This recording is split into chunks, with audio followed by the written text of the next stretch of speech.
So next up we have Bryan Hoyer, K7udr, did I get that right? From Northwest Digital Radio. He's going to talk to us about the Digital Radio Amateur Workstation. Can everyone hear me? Excellent. I see a lot of familiar faces here. How many people have already heard about what I'm going to talk about? I'm going to talk about Bruce's wardrobe. No, we covered that already. Good. Then I have a lot of people here who already know something about this. So we'll give the advanced version to make sure we cover things that are even more interesting. Okay, so for those of you who don't know, we're going to talk about DRAW as the Digital Radio Amateur Workstation. It's a Raspberry Pi-based thing. And who doesn't know about a Raspberry Pi? Okay, good. So we're going to get that out of the way. Raspberry Pi is a small Linux computer. It's got horsepower that, given where we were back in the 80s, it's stunning. And yet it's cheap. And it does something else which is interesting, is it's cheap, and also it's cheap. Now that's got some downside, because in being cheap, it's not exactly the full function embedded block that you might want. It's missing some stuff, some of which we're going to address. It's got a reasonable amount of DRAM, and as much micro SD card as you want to put in there. Ethernet, USB, HDMI, some good stuff. So what we do is we help to complete it for the purpose of amateur radio. So what we have is called a hat. That's a Pi term, hardware attached on top. Arduinos have shields, Pis have hats. Someone's going to invent a cap, I'm sure, or a chapeau or something. But it looks like that, and I could just kind of walk you through what's on there pictorially. So we want a thing which will do amateur radio digital stuff. So we start with, we need a stereo codec. We use a very high-end codec. It runs at 192 kilosamples per second. We have two fully independent radio ports. They have a mini DIN 6 connector, which is a data port on many radios, not all. You can get an adapter cable to your favorite radio. But it's basically audio in, audio out, PTT and squelch and ground. There's actually two different audio ins, because a lot of radios have audio frequency or discriminator, so we have a switching mechanism to get both. And when I say they're fully independent, that was actually kind of a software thing that we've worked on in the last, probably 6 months. So a stereo codec is a single blob, and most pieces of software will open up and grab the blob, in which case it'll own both channels. So the first thing that you can do is you can run something like jack, which is an audio switching thing, and that will let you split the two channels. But there's still an issue is, even though you can split the two channels, you still have to deal with the fact that both channels have to be at the same sample rate, with the same bit depth, all the same parameters. And if you look at the broad spectrum of things we do packet, we do digital voice. Digital voice is down at 4800, packets at 1200, 9600. VHF stuff is all over the map. That one-size-fits-all formula doesn't really work. But there is a solution. It's called pulse audio. And what it is it allows you to have pulse audio grab the blob of codec, run it at its very highest sample rate and bit depth, and then applications request a service from it, and it downsamples to whatever thing they need. So this gives us two fully independent channels. Now, that doesn't mean your favorite application works with it yet. But we're very actively going through all the major applications and trying to find ones that will work with pulse audio. Dire Wolf, we converted already because we work with John Langner. FL Digi does. Some of the other HF ones are in process. The other thing we're working on with application folks, and we do this by supporting them with complementary hardware platform and access to our engineering team internally, is not everyone uses GPIO PTT. For example, the Signal Link uses Vox, which is a perfectly reasonable thing to do. Some of the WSJTX stuff uses rig control, so you're going over a serial port. You're not going over a serial port using DTR, which is like a GPIO. You're actually going over the serial port and using a serial command to turn PTT on and off. that tends to fall apart when you get into things where your turnaround time is more important. The best way to do it is to use GPIO. So FL-Digi was the first program we took. We actually wrote the software to use Pi PTIO. We submitted it to the application person. They rolled it in their next release, and now FL-Digi has GPIO support. So for those of you that are actively working with this kind of stuff, if you have your favorite app and it doesn't have GPIO support, don't email me and say it doesn't have GPIO support.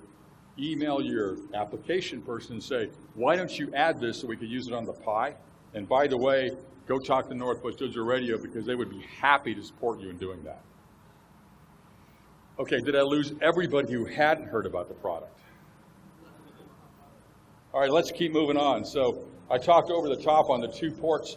The bright, shiny thing everyone recognizes as a SMA connector. And it's not a radio, it is the receiver for the GPS.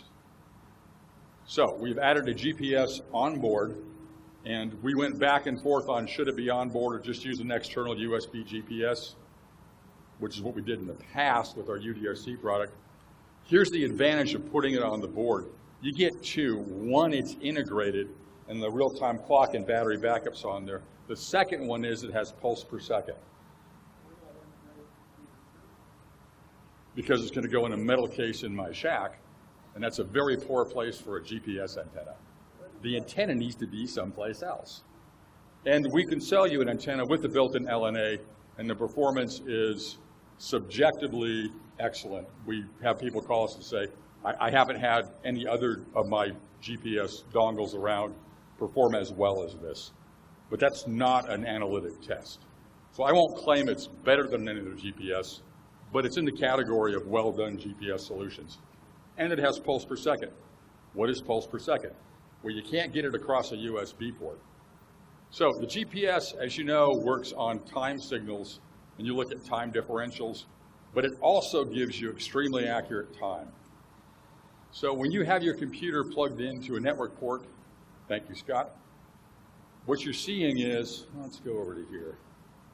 Nope, we'll stay here. What you're seeing is time signals, and there's a protocol called NTP, Network Time Protocol, and using that, you can get a very accurate time for your computer. How accurate? If you run an analysis program, you'll find that typically you're at what's called the stratum 12, the stratum 16, which means you're 12 to 16 hops from a stratum 0 source, which is an atomic clock, whether it's a naval observatory or a GPS satellite. With pulse per second and this device, what you'll end up with is a stratum 1 time source. You're 1 hop from the GPS clock. Now, why is that important? The truth is, it's not.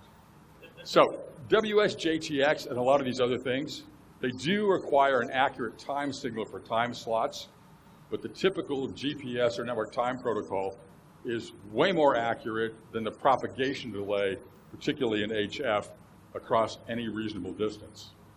But it does give you bragging rights. And you can serve this to the rest of your network, and that function alone, if you bought a time server, would be about $300. Software questions, I don't answer them. It's actually a hardware question. Does not have, if you want like 10 megahertz reference, it does not provide that. I know how to do that, but it is not in this product. The right chips do what you provide. It's time accurate. Okay, so this is what it looks like, and now, to this time we've been selling it as a board. You buy the board, you get a Pi, you put it together, that's an experimenter kit. We're moving towards more of a turnkey solution. So to that end, we've built up some aluminum cases, and that's what it looks like after you get it in the box. The aluminum box, which is why you don't want an antenna on the inside, but you didn't want an antenna on the inside anyway, and you want an LNA on it. Well, it's an aluminum box, there's a magnet in the back, so you could glue a piece of steel to it, and then you could put it on top. There you go. One person asked if you can get it in silver, and I said, yes, you can go to the hardware store, buy a can of silver paint, and make it any color you want. So this is over at our booth at 1105. You can come see the draws in a box. This is the text list of everything I just talked about. There's a buck converter. Why is that important?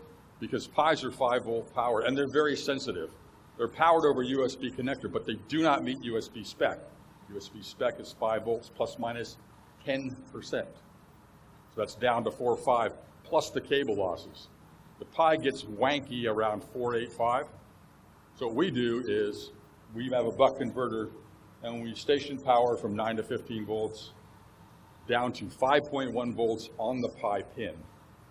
No cable losses. And surprisingly, we've had a number of really weird software problems that we fixed by using our power supply. Because that block you buy and that cable you buy of unspecified origin isn't always what it professes to be. So that's an important thing to get you in the station, because I don't have any 5-volt powered radios. And I still have an ear, that's good.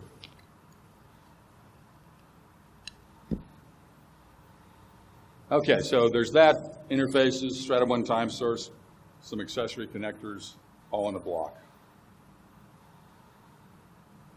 So what do we do with it? What we do is we give you access to all the soft TNCs. We don't write the TNCs, but there's many of them out there. So here's a sampling of the stuff we do. Let's start with Direwolf. John Langner, who wrote Direwolf, thank you very much, Don, appeared at a Microhams in 2018 and said, there is no reason to buy a hard TNC today. I would have to agree with John. I've got 5 minutes, thank you. And because we can do so much more with that gigahertz of processing power than you can with a, quote, hard TNC. Now, by the way, many hard TNCs like KPC3s are actually soft TNCs running on a couple of megahertz microcontrollers. They're not running on gigahertz platforms. That's what allowed John to get us a better TNC, even for 1200 baud packet, because he uses the checksum to do 1-bit error correction. Because if he gets a bad checksum, he has enough horsepower, he goes through and flips every bit in the packet and tries it again. And that gives him an actual increase in the number of packets received. Scotty's got the hook out. How do you deploy it? Well, it's a Pi, so you could add a keyboard, mouse, monitor, run it locally. I do that in my shack, but I primarily operate over the network. The other advantage of having a Pi is it frees up your main computer, because if your main computer is attached to your radio, it's now a radio computer, except when you're using it for something else. So now you've got this inexpensive piece of hardware. It's a blob. Mine runs 24/7. If you come by our booth, we will show you an excellent bait and switch. What we'll show you is you'll see a radio on the table hooked to a Pi, and you'll see a screen with all of these signals being decoded. And that screen is looking at my Pi, which is in my office on a real antenna, in the other corner of the country up in San Juan Island. We just run VNC. And that's typically how you operate at home. You put the Pi near the station next to the radios. You might have local control for those times when you want to have your hand on the knob.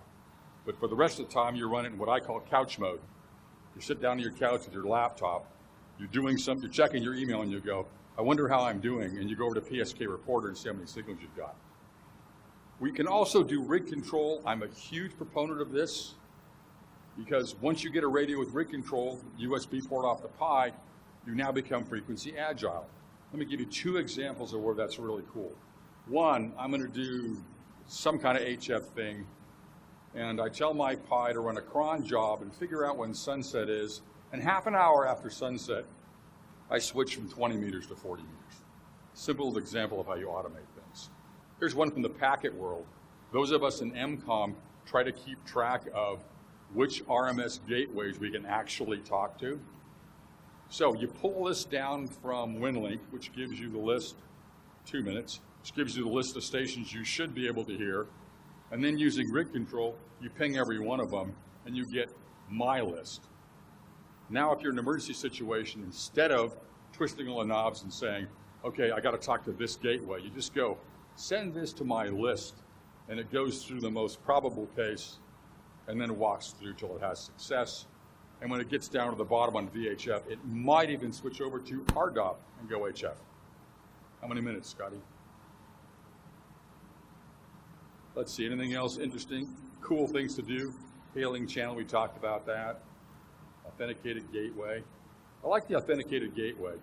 I want to be able to send short messages, because remember, APRS is actually Twitter. It's a one-to-many short message service. I want to be able to get a message out, and I want to go from any device to my local digi to my house, and then I want to selectively forward that to 30 meters to get it out of the area so I can send that message, Mom, I'm okay. Which is what my friend in India sent to his mother because he was in Mumbai when they had that terrorist attack. Sales model. Board-only experimenters, $150. Kits, the case, the cables, everything, $200. You get your own Pi. You do your own software. Turnkey in the case, done deal. We provide it all, $300. Let's take questions.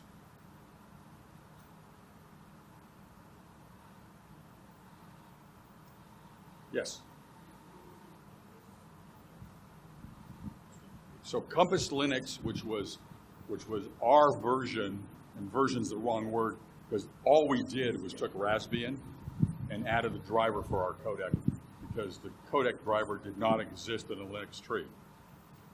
Somebody else submitted a driver for our codec, which actually wiped us out, and it was not a completely featured driver, so we had to go back and revert to ours. We have now submitted ours into Raspbian and into Linux, and it is flowing the gauntlet, and if you're not a software developer, you have no idea how much work is involved in getting a driver into the main Linux distribution. It will now be in the next kernel.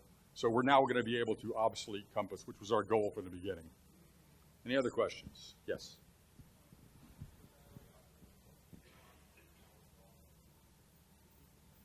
So he's asking for battery operation, what's the approximate power draw?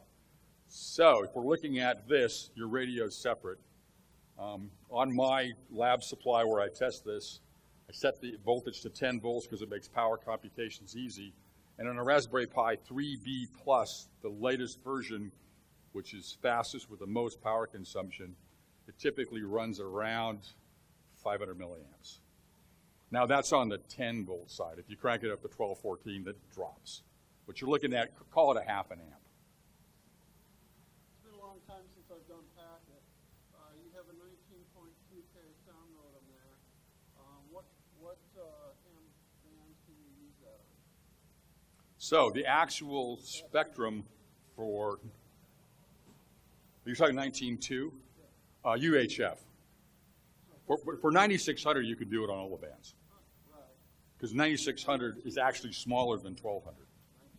You can do it on UHF because it's more than